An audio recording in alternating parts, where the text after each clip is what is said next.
Hi everybody, it's Betsy Wiersma and we're here recording a sister story with amazing women from all over the world. Today we're so blessed to have Kim Fisher. Kim, welcome! Thank you, Betsy. It's great to be here. Well, we have recruited you from afar. Kim hails from Texas in the United States of America, and she is at the Camp Experience Fall Retreat in Colorado. So we're lucky enough to have her live and in person for her interview today. So Kim, tell everybody a little bit about your story. Oh, well, thanks, Betsy. So my story is probably a little bit interesting one, as most of us have. So my degree actually is in psychology. So a lot of people, when they find out I'm in the insurance industry, they ask, how did that happen? I started out my career right in college and after college as in banking. And after about 12, 13 years there, somebody approached me to come into the life insurance industry. And probably as most people out there, my first thought is, there's no way I'm going to sell life insurance. I don't know anything about it. No, you're not going to get me to do that. But they pursued, and I realized that still at a young age that I might have capped my full potential in my current position at the bank, and realized that if I start shutting the door to opportunities, then I'm really not going to experience the growth that I'm looking for. As a professional and obviously in personal growth. So I opened my mind to a conversation. They asked me to come. I went through probably about 6 to 9 months of an interview process, of determining if it was the right fit. I learned so much about the industry that I hadn't known before. And as soon as I realized what it was all about, there was nothing that made me look the other way.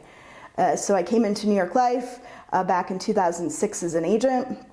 I was an agent for a couple of years, and I decided I wanted to go into the management path because my belief is that I think where my true talent is finding potential in individuals that they might not see in themselves. Sometimes it's untapped, sometimes they don't even recognize it. Really finding what that is and working together to inspire, motivate, and empower them to move forward. So I did that. Well, you know, what I know about you, because I know the Kim Fisher story, is you have been a rock star leading the women's market. So I want you to explain a little bit to the listeners. So what is it about women and insurance and really just this whole empowerment of women around financial health, around key decisions in you know, either their personal life or their partnerships? Tell us a little bit what you know from being so in tune to women and insurance.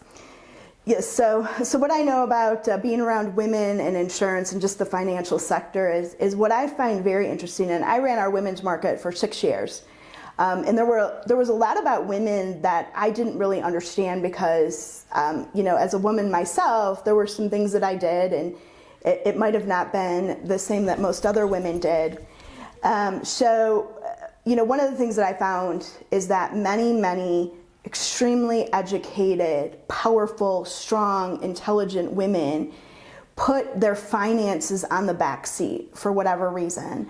I think a lot of it has to do with the demands that they have going on in their life. You know, if they're married or if they're not married and they're taking care of elderly parents, the financial aspect of most, especially women's lives, is always on the back seat.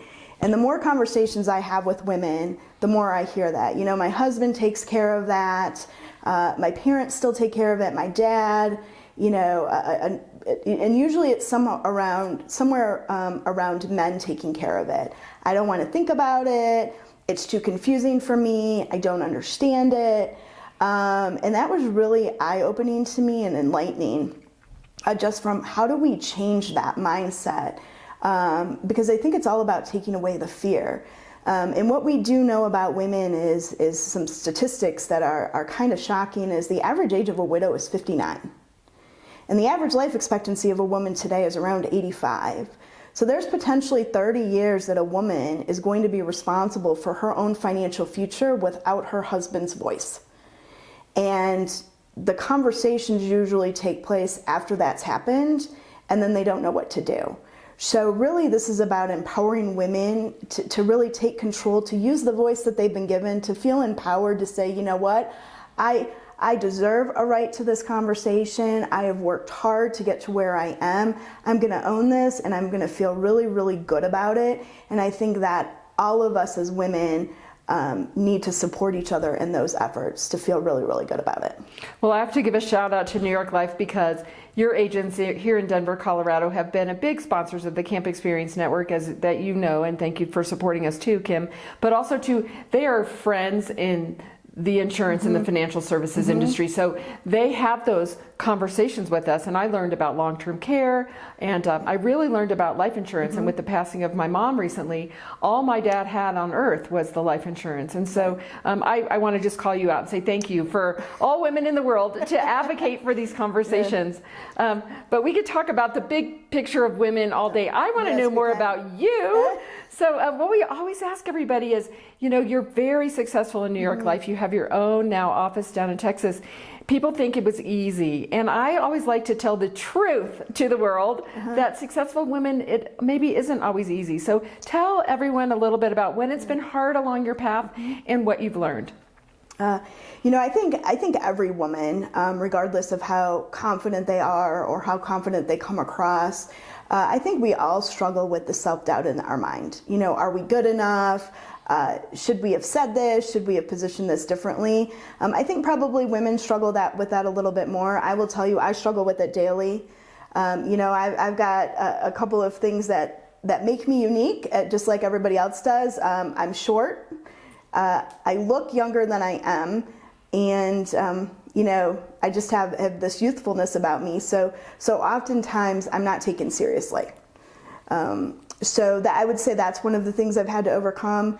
You know, you've also had to overcome proving yourself. I mean, the industry, the insurance industry, the financial services industry as a whole is very male dominated.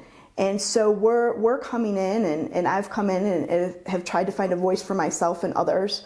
But it's not always easy. There's been many days of self-doubt. There's been many days of, have I made the right decisions? Have I made the right moves? There's been many days where I've, you know, shed some tears over, have I made the right career decisions? And what does this look like on the other side? So, you know, I think that all women do struggle with this. I think that the opportunity for us on the other side is, where's our resilience? You know, where's the tenacity? And I believe all women are resilient just because of everything that we go through in life, and we all have tenacity. It's being able to find that deep within ourselves and surrounding yourself with people who believe in you. Because I have found that the days I don't believe in myself, or I'm feeling not the greatest, I need to seek out those people that see my potential and carry me along. And if we can lift each other up on our shoulders and move forward, I think we can all rise above any occasion that's put in front of us. Well, I think you've upstaged your global statement, Kim, because there was like 5 global statements in there that were going to help all the women of the whole world. So I'll let you think about that for a minute. We'll rest between global statements. I'll ask you one more question, then we'll go back to that. But so what are you excited about now? So I've been kind of giving out the secret that you have a new job. What are you excited, but not only in your professional life, but what are you excited about in your personal life? You know, I'm really excited in my personal life. So in the women's market position that I held, I traveled extensively, you know, about 300 days a year for about 600 years. So I had an incredible opportunity to go to a lot of different places, meet a lot of different people. But obviously when you do that, there's sacrifices made on the other side. So what I'm really looking forward to now is more of a balance. And I don't know if we ever find work-life balance. We talk about that a lot. But really an opportunity to get back to the things that I enjoy.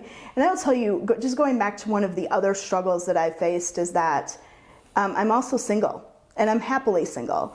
And a lot of times I sit and have conversations, and usually that's the first question I get asked: do you have a family? And when I say no, there's times that people just kind of look awkwardly at me, and what's the reason for it? And when I say I'm happily single, I get just kind of the look sometimes.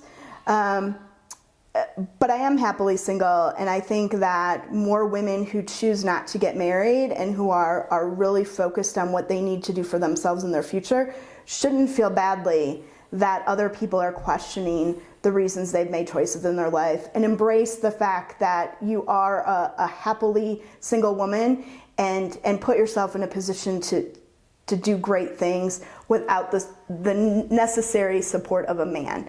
It's always great to have them on our side, but know that you can do it on your own.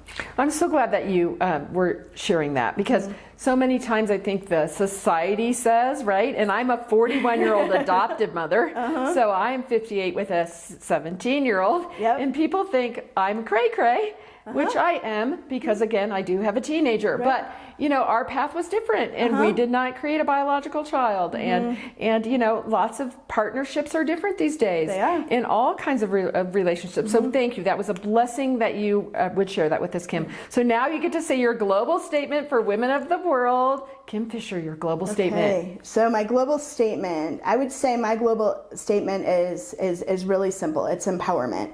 It's empowerment for women. It's empowerment for yourselves. It's bringing each other together. And then also creating opportunities for yourself, whatever that may look like, to achieve the greatest happiness that you can find in life all around. Oh, and the crowd goes wild for Kim Fisher's global statement. That was so wonderful. Well, Kim, we are so happy to have you record a sister story today. This will be shared globally, part of our Global Sisterhood Network outreach, so that 24/7 women anywhere can plug in for good news and good works and good times and issues we should all care about. So thank you for being part of the Global Sisterhood.